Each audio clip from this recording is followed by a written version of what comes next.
I'm Jill, And I'm Tammy. and we're here to talk to you about the importance of a woman's right to choose. We believe access to safe abortion should not be restricted and that funding for women's health and reproductive services should not be denied. Prior to the 1970s, restricted access to safe abortions placed women at greater risk for preventable deaths from botched procedures.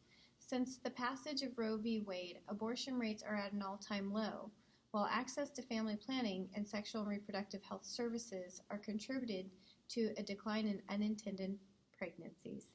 While there are many alternative facts out there on the topic of abortion, we'd like to shed light on some of the real facts that have helped to preserve women's health, safety, and right to choose over the decades. Making abortion illegal will not decrease abortion rates.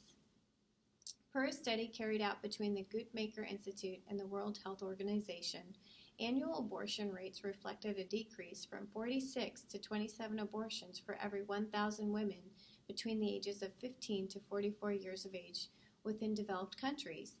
However, those in developing countries witnessed a decrease from 39 to 37 abortions per every 1,000 women annually.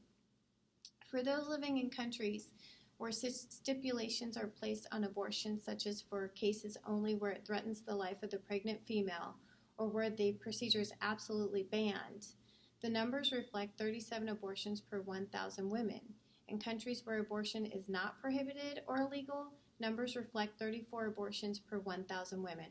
Ultimately, this lends to the realization that banning abortion or making it illegal does not decrease the numbers of procedures that may take place, but may lead to greater numbers of unsafe or dangerous methods of performing abortions.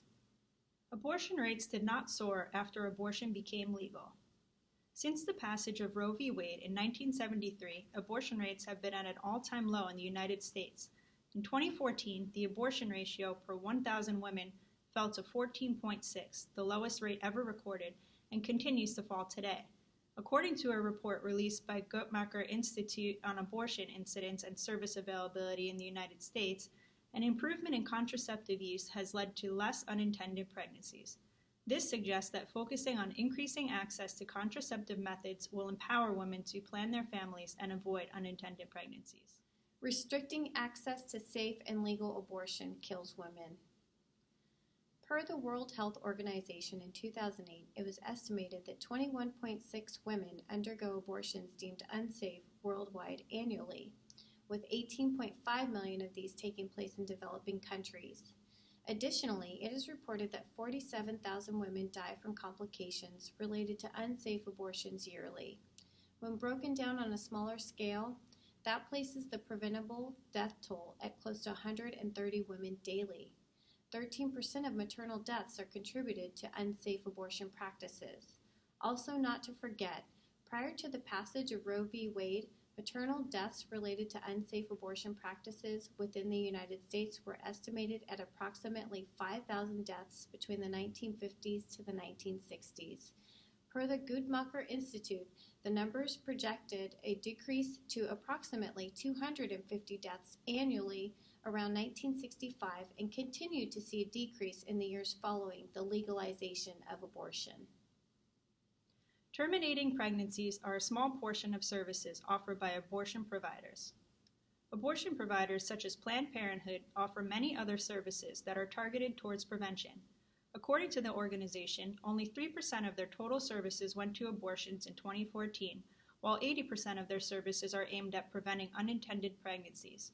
Other services include sex education, birth control and pregnancy prevention, pregnancy testing, sexually transmitted disease screening and treatment, emergency contraception, female sterilization procedures, vasectomies, and research. According to the Guttmacher Institute, publicly funded family planning helps to avoid unwanted pregnancies. In 2014, an estimated 2 million unintended pregnancies were avoided. Because of successful family planning efforts, 9 million disadvantaged women each year are able to plan their families and further cut down on unintended pregnancies. An estimated $10 billion of taxpayer money is saved each year because of these efforts. Cutting funding to sexual and reproductive services is counterproductive. Decreasing funding to programs that provide education and assistance to reproductive and sexual health will not stave off abortion practices, By limiting access to not only those nationwide but also globally through measures such as the global gag rule, it is potentiating more unplanned or unintended pregnancies due to lack of access to education and products for birth control, as well as access to basic women's health like gynecological visits and breast exams. When abortion is made illegal or unobtainable due to lack of financial resources, women will once again be forced to back into an unsuitable situation like back alley abortions, possibly employing coat hangers, sticks, and bicycle spokes to do the procedure, or resort to drinking bleach, laundry soap, or turpentine to induce abortion. Removing funding is indeed counterproductive. When the cost of caring for those who are treated for unsafe abortion is projected at $300 million annually, many of those dollars could be used by investing in programs that assist with not only safe abortion practices, but also education for contraceptive practice. So what's the takeaway message from all of this? Making abortion illegal will not contribute to greater lives saved. It could cause a rise in maternal death rates again from something that could have easily been preventable with an easy medical procedure. Keeping abortion legal does not lend to increased abortion rates. Decreasing funding to worldwide organizations who provide abortions will ultimately lead to unsafe abortion practices. So what can we do to preserve a woman's right to choose? Advocate for safe abortion practices. Be vocal with your state and local governments. Let them know that legal and safe abortion should always be a right and not a privilege. Stay active and be aware. Be supportive of measures that continue to protect our freedom and access to reproductive health. For all women out there, the most important thing to remember is that our bodies are our own.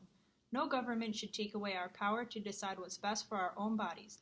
They should not be able to interfere with our personal medical decisions, nor should they be able to dictate how healthcare providers practice. Let's not let history repeat itself by limiting options and taking safety out of the equation. These measures will only wind up costing more lives than they will ever save. Stand with us today. Our bodies, our choice.